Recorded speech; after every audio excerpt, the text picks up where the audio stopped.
बिस्मिल्लाहिर्रहमानिर्रहीम। आज का हमारा जो टॉपिक है वो लीनियर रिग्रेशंस है। तो व्हाट इज़ रिग्रेशन? रिग्रेशन हमारे पास होता क्या है? The word regression is used in estimating or predicting the average unknown value of the dependent variable using the known values of the independent variable is called regression।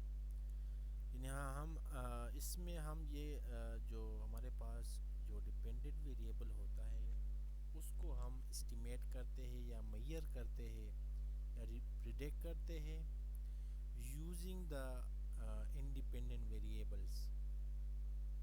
For example हम अगर हमारे पास expenditures अगर हमारे पास income का data हो तो हम easily expenditure जो है वो एस्टिमेट कर सकते हैं डिफरेंट फैमिलीज़ की। या हमें किसी स्टूडेंट्स की परफॉर्मेंस या उसकी परफॉर्मेंस का डेटा या उसके जो हावर स्टडीज़ है इन्वायरमेंट व ये सब हमें गिवन हो तो हम इजीली स्टूडेंट के एवरेज मार्क्स को फाइंड फाइंड आउट कर सकते हैं।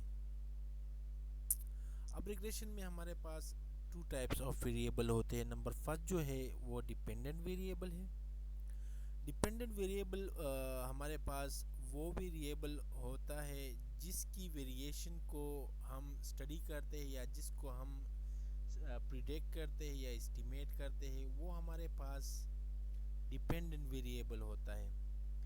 प्रीवियस एग्जांपल में एक्सपेंडिचर जो है वो डिपेंडेंट वेरिएबल है क्योंकि इसको हम एस्टिमेट करते हैं थ्रू इनकम इनकम वेरिएबल।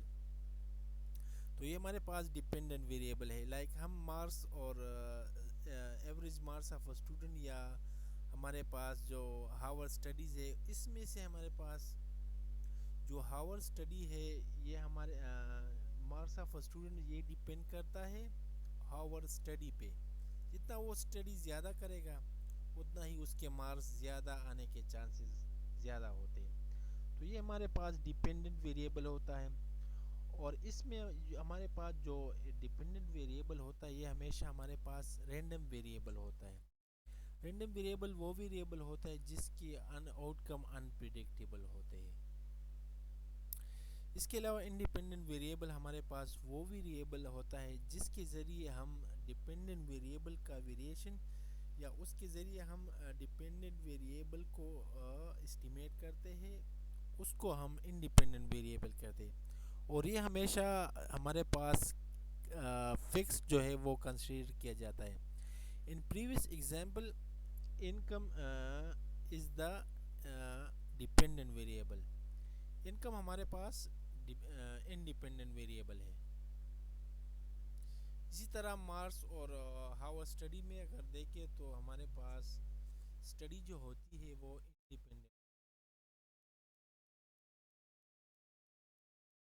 अब सिंपल लीनियर रिग्रेशन, फिर इसके रिग्रेशन के मुख्तलिफ टाइप्स होते हैं। इसमें एक सिंपल लीनियर रिग्रेशन मॉडल है। अगर हमारे पास एक डिपेंडेंट वेरिएबल को हम एस्टिमेट करते हैं, when we study dependency on a single independent variable it is called simple linear regression model. यानी अगर हमारे पास जो डिपेंडेंसी जो है वो अगर हम एक वेरिएबल को एस्टिमेट तो सिंगल इंडिपेंडेंट वेरिएबल मतलब हमारे पास इंडिपेंडेंट वेरिएबल एक हो तो हमारे पास single dependent simple linear regression model कहलाएगा। प्रीवियस एग्जांपल में हमारे पास जो इनकम और एक्सपेंडिचर है या मार्क्स या आवर्स, ये हमारे पास सिंगल जिसमें हमारे पास इंडिपेंडेंट वेरिएबल एक ही होता है। अब अगर हमारे पास x हमारे पास एक इंडिपेंडेंट वेरिएबल हो and y be the dependent variable, then we express our linear regression model like in this: y is equal to alpha beta x and e, where alpha is a constant value। ये हमारे पास हमेशा constant value and can be defined as the value of y when x is equal to when x equal to 0। मतलब इसमें हमारे पास axis हमेशा zero होता है, यानी वाई एक्सिस पे हमारे पास जो वैल्यू होती है कांस्टेंट उसको हम अल्फ़ा कहते हैं। और बी को हम स्लोप कोफिशिएंट कहते हैं, जो हमारे पास इंडिकेट करता है change in Y and 1 unit change in X. मतलब इसका मतलब ये है कि अगर हम वाई में एक्स में 1 यूनिट चेंज लाए तो ये हमें वाई में चेंज के बारे में बताता है। और और ये एप्सिलॉन जो है ये हमारे पास इरर टर्म है, और ये हमारे पास हमेशा इरर टर्म है, और ये हमारे पास हमेशा अनकंट्रोलेबल सोर्स होता है, इसको हम कंट्रोल नहीं कर सकते हैं। हमारे पास जो विदर्स है, या हमारे पास ऐसे ऐसे ऐसे ऐसे चीज़ें जिसको हम मतलब कंट्रोल नहीं कर सकते हैं। फ्लड हो गया, इसको हम कंट्रोल नहीं कर सकते हैं। वेदर कंडीशन, ये सारे हमारे पास क्या है, इन्वायरमेंट, ये हमारे पास इसको हम एरर टर्म कहते हैं।